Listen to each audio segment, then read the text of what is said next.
रात को बालकोनी का दरवाज़ा खुला रखना और मोबाइल भी, फिर आऊँगा तेरी प्यास बुझाने, मेजर ने उसे जलील करते हुए कहा। सवा वहीं सोफे पर लेटी हुई बेबसी से मेजर की तरफ देख रही। बाहर अंधेरा हो चुका था।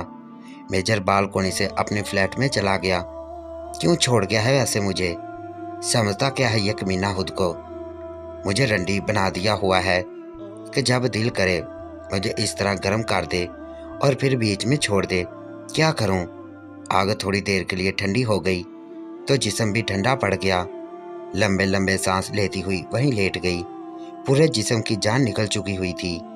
बेजान हो रहा था जिस्म, बिल्कुल ढीला। क्यों इस कमीने को इतनी आज़ादी दे दी मैंने? क्यों खुद को इतना कमज़ोर कर दिया है उसके सामने? क्या है आखिर इसमें ऐसा जो मेरी सारी हिम्मत ख़त्म कर देता है? उसका गुस्सा, हाँ शायद दूसरी बात ही ठीक है, लेकिन नहीं, ऐसा नहीं हो सकता। ऐसा होना भी नहीं चाहिए। कैसे मुझे रात को आने का बोल गया है, जैसे जैसे मैं उसकी कोई ज़रख़ीद हूँ, उसकी ग़ुलाम हूँ, जैसे कोई रंडी हूँ जिसने उससे पैसे लिए हैं और उसने अब रात को आना हो। क्या हक है उसे मुझ पर ऐसा हुक्म चलाने का? कहीं भी नहीं जाऊंगी मैं रात को, चाहे जितना भी बुला ले, नहीं जाऊंगी। मैं कोई रंडी हूँ जो रात को उसके कहने पर उठकर उसके पास चली जाऊं? नहीं हूँ मैं रंडी। इतना ही शौक है मेरे पास आने का। दोबारा तो उसे उस वक्त क्यों छोड़ गया था मुझे तड़पता हुआ, सिसकता हुआ? सब तो नज़र आ रहा था कि मेरी क्या हालत थी। अब क्या मैं उसकी मिन्नतें? अब नहीं जाऊंगी, बस अशरफ के पास ही रहूंगी, सिर्फ अपने अशरफ के पास। उसका छोटा है तो क्या हुआ, अब सिर्फ उससे ही प्यास बुझाऊंगी अपनी। सबा फैसला कर रही थी, पक्का फैसला। एक बार फिर अपने अंदर मेजर के लिए नफरत और अपने शौहर अशरफ के लिए मोहब्बत पैदा करके सबा ने खुद को संभाला और सेटिंग रूम में बिखरे हुए अपने कपड़े उठाने लगी और अपने बाल ठीक करने लगी, हुलिया दुरुस्त करने लगी। आईने में खुद को देखा तो खुद से बोली, साफ लग रहा है जैसे मैं बुरी तरह से करवा कर आई हूँ।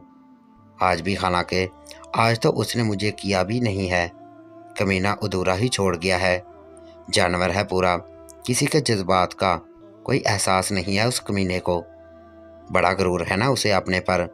सबा गुस्से और हसरत के मिले जुले जज्बात के साथ फिर से मेजर को याद करने लगी थी।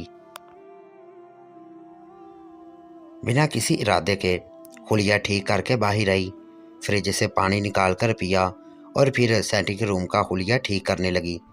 सब चीज़ें अपनी अपनी जगह पर रखने और समेटने लगी। ये क्या, ये अंडरवेयर किसका है? अशरफ का तो नहीं है। ओह, ये तो उसी कुत्ते का है। कमीने वैसे ही पैंट पहन गया।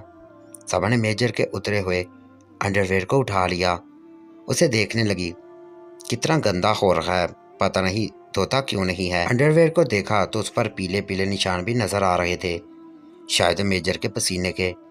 कितनी बदबू आ रही है। सबा ने थोड़ा सा ऊपर लाकर मेजर के गंदे अंडरवेयर को सूंघा। कितनी गंदी स्मेल है, बदबू है, जैसे मैला और पता नहीं क्या क्या लगा हो इस पर।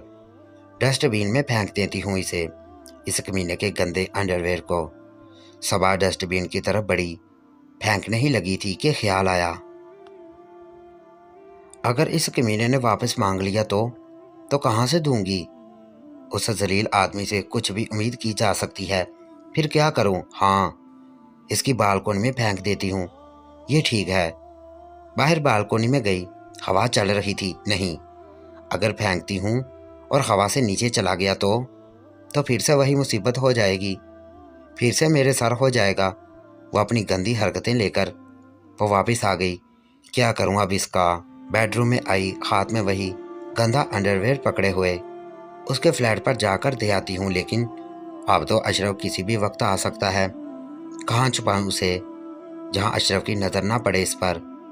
अचानक उसे एक ख्याल आया, हाँ ये जगह ठीक है।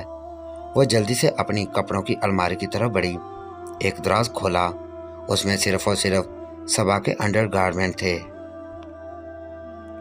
मेजर का अंडरवेयर, गंदा अंडरवेयर मेला। अपने गैर इस्तेमाल शुदा पेंसिल पैड के पैकेट में ठोंस दिया। सुकून का सांस लेती हुई सोचने लगी, हाँ यही महफूज जगह है, क्योंकि उसे पता था कि अशरफ कभी भी उसके अंडर गारमेंट वाले दराज को नहीं खोलता, और उसके पैर को देखना और छूना तो बहुत दूर की बात थी।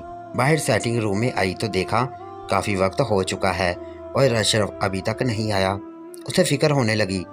सबा ने अपना फ़ोन उठाया और अशरफ का नंबर मिलाया। सबा, हेलो, कहाँ रह गए हो? अभी तक वापस क्यों नहीं आए? क्या काम बहुत ज़्यादा है?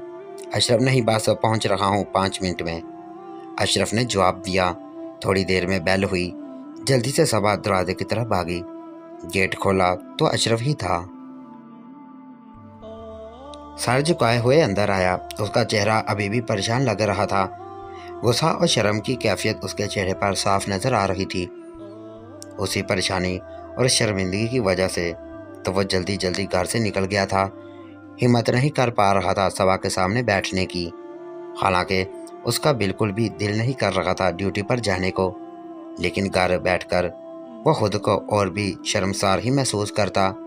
उसे महसूस हो रहा था जैसे एक मुक्का मारकर मेजर ने उसे सबा अपनी ही बीवी की नज़रों में गिरा दिया हो, उसे उसके सामने हकीर साबित कर दिया हो। अपनी ड्यूटी पर भी वो परेशान ही रहा था। जो कुछ भी मेजर ने आज उसके साथ किया था वह एक्सट्रीम था। उसे उसकी बीवी के सामने ही मुक्का मार दिया था, उसे बेबस कर दिया था। अशरफ को इस बात पर गुस्सा आ रहा था और शर्मिंदगी इस बात की थी कि वह उसको जवाब नहीं दे पाया। अपनी बीवी के सामने वो मेजर का कुछ न बिगाड़ सका था। उसकी अपनी जिस्मानी ताकत इतनी नहीं थी कि मेजर के मुकाबले में वह उसका बदला ले सकता। मेजर ने उसकी बीवी की तजलील की थी, बेइज्जती की थी, लेकिन वह उसका कुछ नहीं कर सका। ये बात उसको परेशान कर रही थी। क्या मैं अपनी बीवी की हिफाजत भी नहीं कर सकता? उस कमीने ने इतनी बेइज्जती की मेरी बीवी की और मैं उससे मुक्का खाकर गिर पड़ा। लानत है मुझ पर। अपनी इस शर्मिंदगी की वजह से ही वो काफ़ी देर तक घर नहीं आया था। हालांकि अपने काम से तो वो 1 घंटे में ही फारग हो गया था, लेकिन घर आने की बजाय एक पार्क में टहलता रहा था। सोचता रहा था, अपने अंदर हौसला पैदा करने की कोशिश करता रहा कि कैसे सामना करे वो सबा का। पार्क में काफ़ी वक्त ज़ाया किया था उसने। हालांकि अगर वो पहले ही घर आ जाता तो उसे घर पर एक और ही मंजर नज़र आता, जिसमें एक बार फिर उसकी बीवी की तज़लील हो रही होती और उसकी भी। और इस मंजर को देखकर तो वो डूब के ही मरता या फिर किसी न किसी को मार देता। लेकिन शुक्र है कि वो नहीं घर आया। अपनी बीवी का सामना करने की हिम्मत नहीं हो रही थी। क्या सोचती कि मैं उसकी हिफाजत भी नहीं कर सकता? क्या सोचती होगी कि मैं कितना कमज़ोर हूँ और बेबस हूँ इस ज़लील शख्स के सामने? क्या मुझे ये फ्लैट छोड़ देना चाहिए? क्या करूँ आखिर मैं? यही वक्त था जब सबा की कॉल आई थी और उसे वापस घर जाना पड़ा था। घर पहुंचकर भी उसने हकारत से और शायद बेबसी से मेजर के फ्लैट के दरवाजे की तरफ देखा। मेरा बास चले तो आग लगा दूं उसके फ्लैट को, जिंदा ही जल मर जाए कमीना। घर के अंदर आते ही एक अच्छी बीवी की तरह सबा ने पहले ही नज़र में जान लिया कि अभी भी अशरफ का मूड ठीक नहीं है और वो बेहद शर्मिंदा लग रहा है। लेकिन सबा उसे मज़ीद शर्मिंदा नहीं करना चाहती थी। अगले की कल अपलोड कर दी जाएगी। Thank you.